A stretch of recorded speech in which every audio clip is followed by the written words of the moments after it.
Watawat na gawa sa plastic bottle at giant yema cake na ipinattern din sa watawat ng Pilipinas. Inalang yan sa mga bumidang pakulo sa mga probinsya ngayong araw ng kalayaan. Sa Batangas, nagpabilib ang mga pilotong nakiisa sa skydiving exhibition. May report si Bam Alegre. Makulimlima ng panahon, masigla pa rin ang pagdiriwang ng Araw ng Kalayaan sa monumento ni Gat Andres Bonifacio sa Caloocan. May mga lobo pa na pinagkabit-kabit para maging hugis watawat. Pero nang ipalipad ang mga lobo,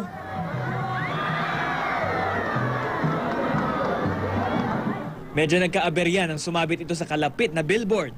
Hindi rin daw tumunog ang sirena na kasabay dapat nito. Inulan din ang pag-aalay ng bulaklak sa monumento ng bayani.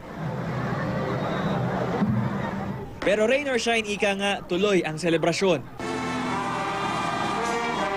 Napabilib naman ang mga nakiisa sa pagdiriwang ng Araw ng Kalayaan sa Lipa City sa Batangas. Bukod sa mga nagpakitang gilas na piloto ng Philippine Air Force, inabangan din ang skydiving exhibition.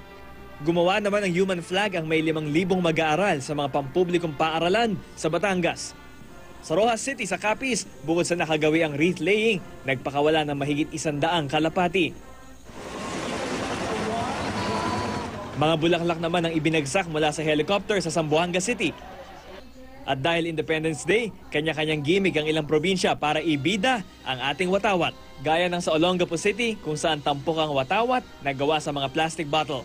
At ang higanting yema cake sa Lucena City sa Quezon na naipattern din sa ating watawat. Bida naman sa Lawag City, Ilocos Norte ang watawat na gawa sa Abel, Iloco. Nagpakitang gilas pa ang ilang babae sa paghabi ng ipinagmamalaking Abel ng mga Ilocano sa tapat ng Kapitolyo. Sa Samal Bataan, mga war veteran naman ng bida. Binigyang pugay sila bilang mga bayaning lumaban para sa kapayapaan noong World War II.